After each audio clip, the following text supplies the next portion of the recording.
To begin, I want you all to imagine a sprinter who's at the Olympics. Today is the big race. They have prepared their whole life for this moment. They've invested in this moment, they have trained, they have sacrificed for this moment. So they get up to the line, they hear the crack of the gun, and they take off running. They get a quick start, which allows them to get ahead of their competitors. They use their strengths and weaknesses accordingly, they strategize, and they don't stop until they get to the finish line. At that finish line, they're the first one there. They win the most important race of their career. This is a huge win for them, the sprinter, but there's more people that are involved in this than just the sprinter. There's other people who are accomplished with this win.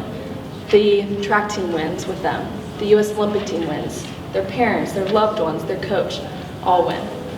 Today, we're looking for a win for Bear. Bear is the sprinter.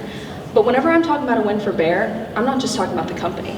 We are talking about a win for the business partners, the agriculture industry and farmers. We're talking about you, Bear. We're talking about the environment, and we're also talking about the road to net zero emissions.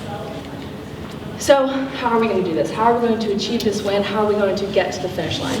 We have a 3-part implementation program that involves creating a more standardized carbon credit verification system. We want to create a Bear agricultural registry, and we also want to work towards a Bear carbon market. Hi everybody, we are Alpha Consulting. My name is Mackenzie, and I'm joined with Nathan, Haley, and Peyton, and we are so excited to be here today to contribute to the Bear Carbon Initiative. Thank you so much, Mackenzie. So to start, when it talks about really the value proposition of that Bear is going to bring with the Bear Carbon Initiative, really focusing on being the leading force in the decarbonization of the agriculture industry. Through this presentation, we are hoping to inform the strategies that Bear should pursue to succeed with the Bear Carbon Initiative in owning the carbon credit market. So currently there are many flaws in the carbon credit market, but with that comes many innovations, or opportunities for innovation. The first being that there's no uniform or verification process for carbon credits, very heterogeneous. That opportunity comes through our higher quality of verification of these individual carbon credits. There's also a lack of consensus on the validity of carbon credits themselves. Through blockchain, we're hoping to really give visibility through a registry of that carbon credit data. Additionally, low utilization of carbon sequestration has been done by the farmers. We're hoping to provide farmers with a platform and revenue streams to really help them utilize those carbon credits. So currently, the market cap for carbon credit is about 300 million, but that's expected to grow in 5 years to 700 million, with a CAGR of about 12%. So currently, it's about around 17 million metric tons of carbon sequestration from cropland across the globe. That's expected. The true potential is expected to be around 570 million metric tons. That means we're only utilizing about 3% of the carbon credit market. That's a huge opportunity for expansion if we really invest now and own this market. So when we thought about competitors, we really wanted to focus on 2. First being Nori, and the second being Indigo Carbon. So Nori being a tech startup that is really in their seed funding rounds, no pun intended. They don't really have the ability to expand quickly, and that's where we can mitigate them as a risk. When it comes to Indigo Carbon, they don't have the ownership of the agriculture industry that we do. We have a better understanding and relationship with farmers across the board. However, Nori is using blockchain to really focus on the transparency of the carbon credit data to really ensure that verifiability. And we recommend in this new approach, the verified quality of sequestered payments, really rewarding the quality. It's going to increase the value of carbon credits individually. Next, I'm going to pass back to Mackenzie to talk about the verification and standardization of the carbon credit process.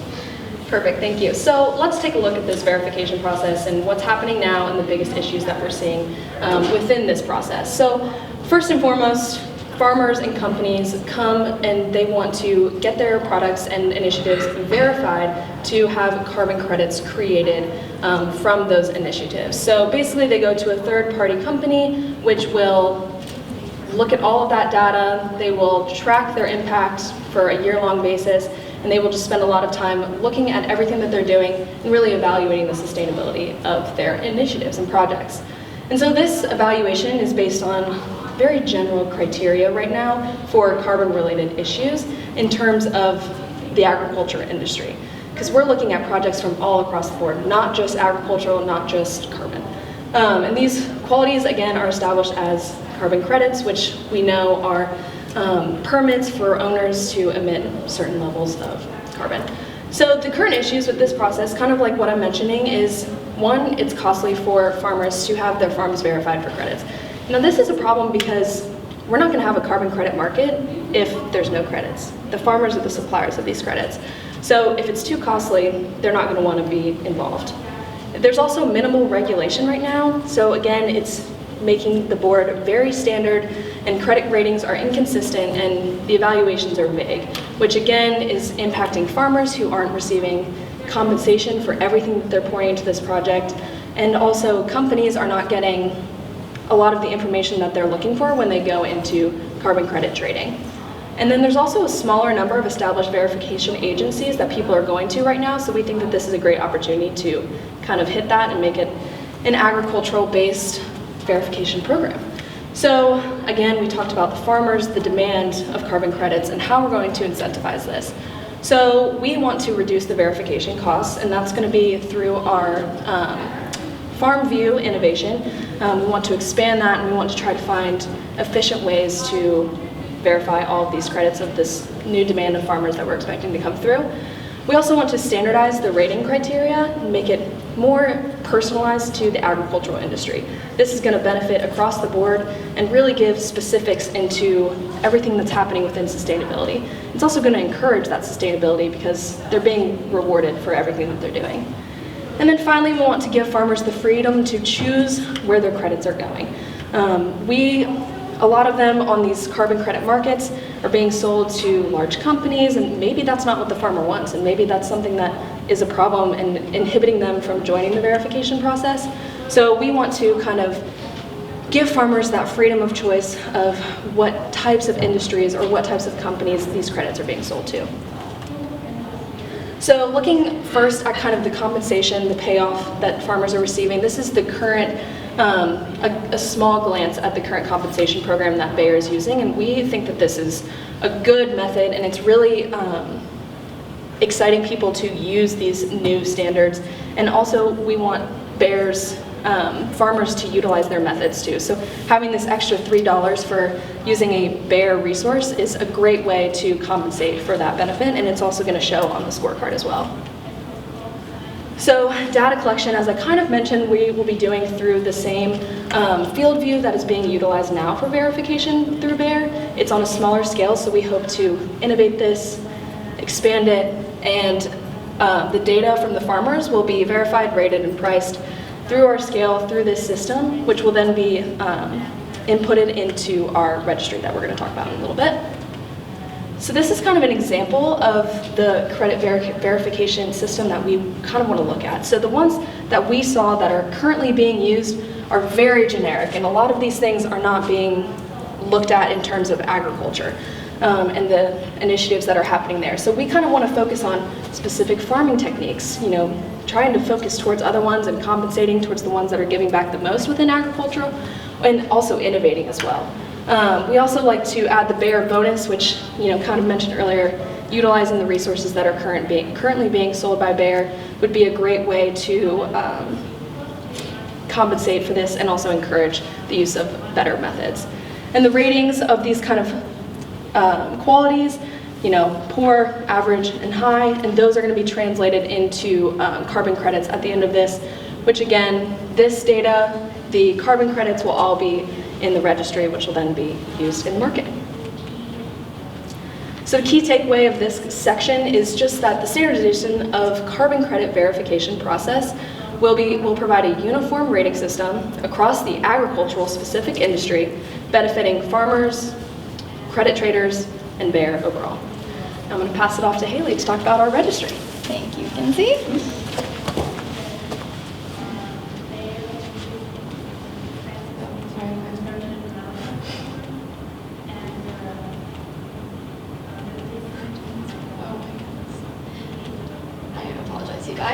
All right, so the next step is going to be the Bayer Agricultural Registry, or BAR for short. So what is this carbon credit registry? So it's essentially going to be a digital ledger that utilizes blockchain technology to store all of that data from the field view. So the importance of blockchain technology here is to provide transparency into the carbon credit trading market, which we'll talk a little bit more about later. And so it's also going to be a location where all of the transactional data on the carbon credit market will be stored into that system. And so how are we going to develop this registry? So we're recommending that Bayer employ a technology developer within the industry to kind of help build this registry. And so it'll then, after it's created, integrate all of the data from FieldView. So a few of the companies we are thinking about working with are APX, Expansive, and CardMe, who have all built these kind of registries before. So the key takeaway here is that the Bayer Agricultural Registry will provide a new revenue source through memberships. It'll also increase the visibility of the data throughout the credit traders, and then also provide a specialized platform for the agricultural industry. And now I'll hand it off to Nate. Hey guys. So now we're going to talk about the Bayer carbon market. So what the Bayer carbon market is this is where we will be sourcing these actual credits to different companies, and also where these farmers will be going so that they can receive funding for their more sustainable methods of farming. So really, we're going to utilize this blockchain system so we can provide a secure and reliable platform. And the security of this platform and the transparency will also allow for us to be able to track issues such as double entry of carbon credits, and also duplications and issues such as that are currently in the market. To talk a little bit more about blockchain in this carbon credit market, we've really got 3 things to hit on here, which the first one is verifying and standardizing credits. So we want to verify and standardize these credits and then put them on our ledger and in our marketplace. And what this will allow us to do is really just create a consistent and effective platform for our consumers to use. And then we're also, second, going to use contracts to fairly support these farmers. We touched on it a little bit earlier, but we're going to allow farmers the ability to opt out of certain industries. I know it's a point of contention with a lot of farmers right now, whether or not they have the ability to determine where their credits are going, and this will help them have ease of mind in opting out of going into certain industries and into certain companies. And then lastly, overall, one of the biggest benefits is just increasing visibility throughout the entire process. So increasing visibility allows for public data to be available. All companies can see transactions, they can see prices. It's all available so that companies can use it more reliably and consistently. So how does the market work? So we're going to talk about the blockchain site itself. So users access the blockchain site, and it's going to be, it's a website secured by blockchain, and it's going to be including our mission, our marketplace, and then other additional resources such as customer assistance tools.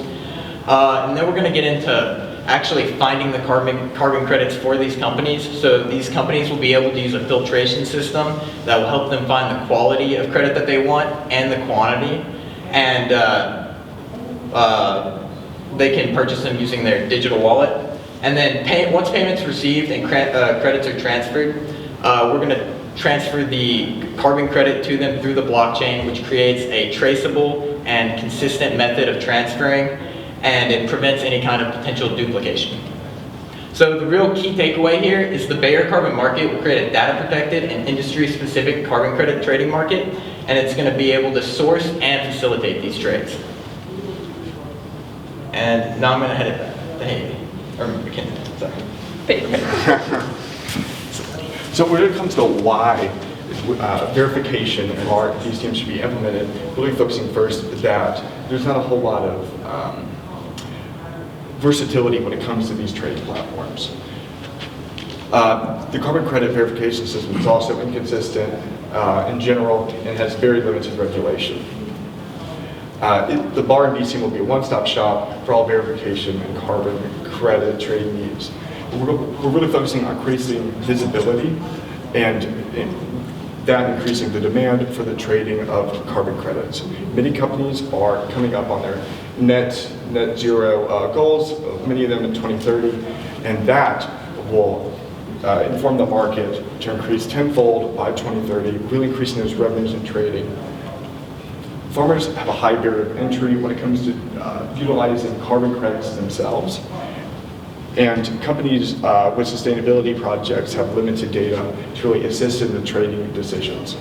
This will create a low-cost, more efficient, more informational platform that all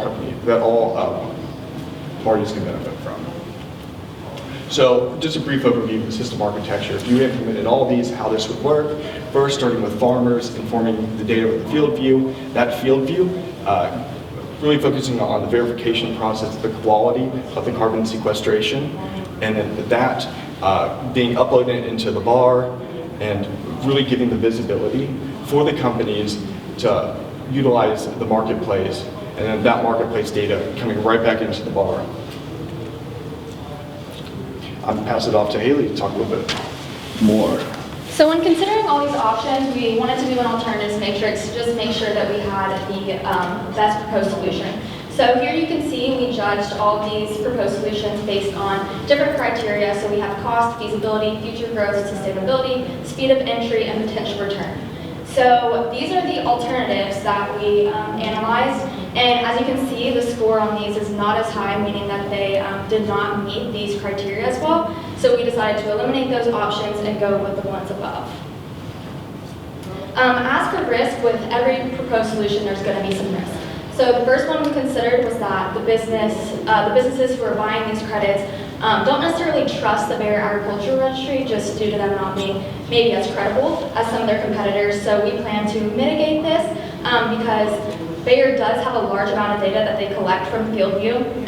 We're also going to implement that transparency via the blockchain. The next one being that farmers don't necessarily buy into this new verification process, and that's going to be a problem because it's going to limit the available carbon credits on the Bayer carbon market. So we plan to mitigate this through incentives and giving these farmers the incentive to or the freedom to choose who these credits are being sold to. The next one could be that Bayer chooses only to pursue one or two of these three proposed solutions. That could be mitigated because the verification process itself is self-sufficient, and then the bar and BCM can be utilized without the proposed verification process, although we do think it would be best all used together. And so here's kind of a timeline. So just quickly, the carbon verification we expect to develop, and then we're going to update, and that should take about a year. And then the Bayer Agricultural Registry we expect to be rolled out by the end of 2023. And then that's going to be along with the Bayer carbon market, which will be rolled out by the end of 2023 as well, and it will be updated throughout. So to talk about required resources, so we're looking at a registry expense of about $4 million, we estimate, and then a blockchain implementation expense of about $500,000. So the registry expense is what we're actually developing with one of these tech developers, and then implementing into blockchain is our additional fee there. So to talk a little bit on some metrics here, I've got like our return on investment being about 250% in 5 years, a payback period of about 3 years, and then a CAGR of about 11.76, showing rapid market growth as well. So expanding into different future opportunities, we have potential to enter into new industries, whether it's industrial or pharmaceuticals or other industries who are looking to reduce carbon emissions, or expanding further outside of our current international markets into more potential international markets. So really, Bayer is providing benefits to farmers, external companies, themselves, and the agricultural industry as a whole. And thank you guys for your time. Your time is up. Great job. But now we can start with the questions and answers. So whenever you're ready, go right ahead for 10 minutes. I'll go ahead and start. So I guess the first question, one of the things you identified early on was incentivizing the farmers, and you mentioned it several times. It's unclear to me how your recommendation is actually incentivizing the farmers to want to participate. So could you help me with that a little bit, maybe? Yeah, so going through the verification process, and if they have low-cost mechanisms for that, they're obviously going to want to do that more. But from this verification and getting credit carbons, carbon credits, I'm sorry, they are getting compensation back for these initiatives. So it's all about making money and then building back their farm and putting more sustainability into the agricultural industry. So we see that as a twofold thing. You know, they're gaining money through the compensation, but they're also giving back in a greater way by implementing more of these strategies. Also, just to build on that slightly more, there's about 75% of the cost in verification, or 75% of the cost of like switching these methods actually comes through the verification process. So by assisting farmers in doing so, we're reducing that cost basically to none for them. And this is helping both us and the farmers as we are getting these carbon credits, and we're providing them a method of sustainable and long-term future farming like efficiency through better soil health and other things such as that. Thank you. So in terms of going further with that same question, in terms of financial returns for the farmer itself, how should they look at it? What do they invest and what do they get in return? Okay.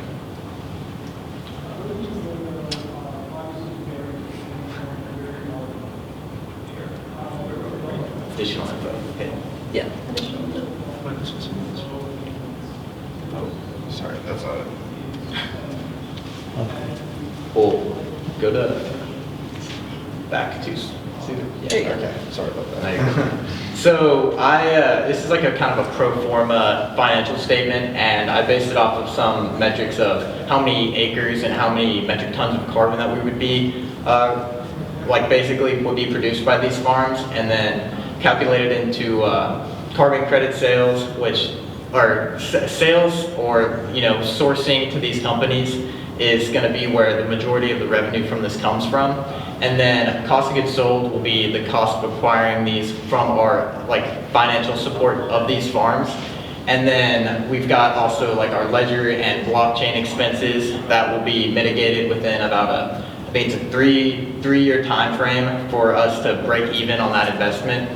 And as you can see, there's some reoccurring costs as in reference to blockchain, maintaining the system and things like that. But overall, within 3 years, it becomes extremely profitable, and it's a really high growth market as well. There's a lot of rapid growth here. So we see that as a really big opportunity to just continue to grow this and even expand further.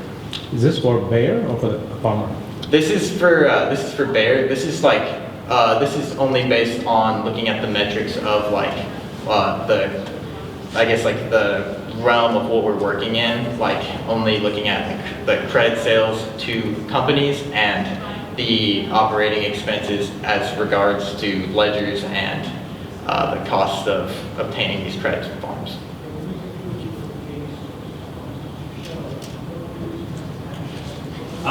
Let me ask a question about I like the risk assessment that you guys actually went through. But my question is what other options did you consider?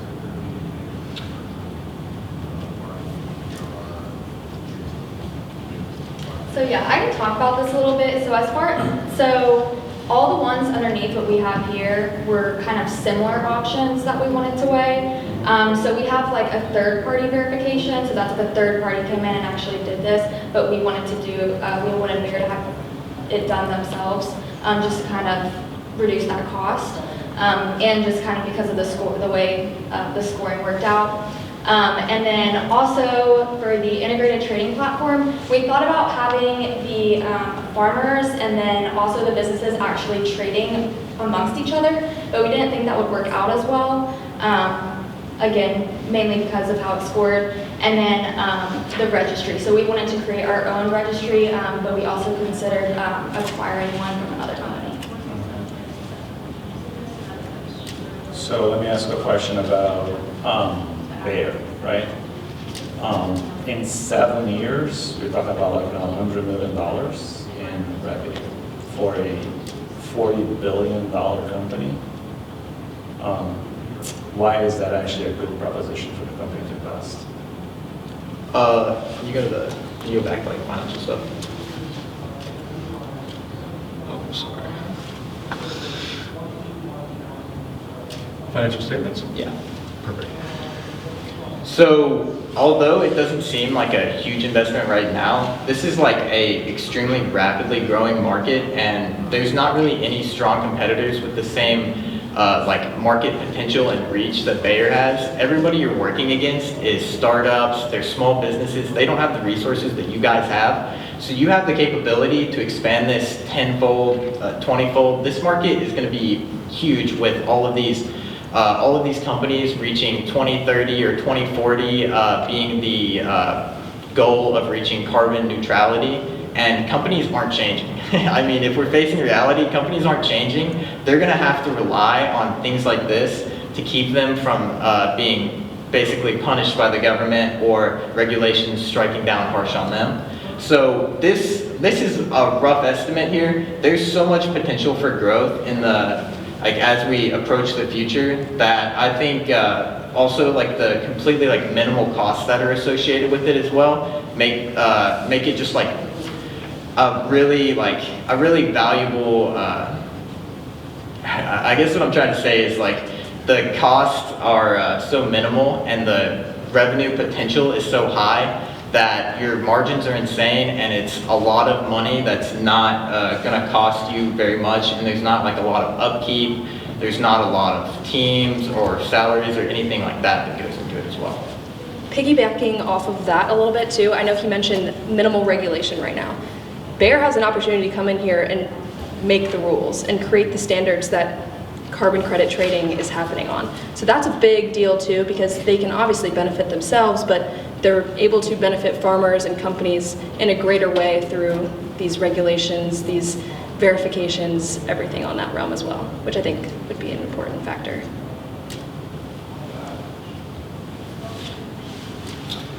Back to my other ones. Well, I think you hit the alternatives. The one thing I think I heard you say, which it just didn't click, I didn't understand it. When you were going through verification, ratings, and how you went through and assessed all the different variables, and that was translating into carbon credits, I think you said. How does that work? So we did a very simplified version of this process, which is just based off of points, looking at these qualities, and that's kind of the basis for what the verification process actually happens. You know, they analyze all these credits, they look at the long-term impact of these farms and companies, and so they're kind of bringing all these variables together. Points is a very simplified way of portraying how that comes to a credit, but we also kind of looked at adding these points up and making these credits, but it is a very in-depth process that happens from this. So we just kind of wanted to show that how all of these things impact together, and they kind of build up to one credit, is how I would look at it. Yeah, I guess, never mind, that answered your Yes, question. you do. You know, the different alternatives for reducing greenhouse gas emissions, why did you decide to focus on carbon credits as the highest priority and not another alternative? Well, I mean, the Bayer Carbon Initiative is kind of the biggest proponent of looking at that, but also we really were intrigued by the carbon credit trading market. You know, that's a very interesting thing that we're not seeing in a lot of other greenhouse gases right now, which might provide another opportunity to create something for, you know, these other greenhouse gases and implementing the same thing, but not necessarily carbon credits, you know, methane or is that, but you understand what I'm trying to say. So we felt like that was the biggest market right now and the biggest place to grow before expanding other places. And it really matches the value proposition that Bayer brings. Like what Bayer's trying to accomplish, it aligns with those values, and by aligning with those values, like everything becomes easier, and it's a net benefit for all, really. My question is like, you know, it looks like a very attractive financial opportunity, like 250% ROI and high margins, like, you know, the way you kind of like saw is like almost like 30% margin or net margin, right? Question is, how do you think competitors are going to react, and how to keep that margin so high? Team Alpha, your time is up, although it is a great question. That was a good question. Yep. We got it. Yeah, I like that question. Thank you for your presentation. Whenever you're ready, you can follow me to the exit.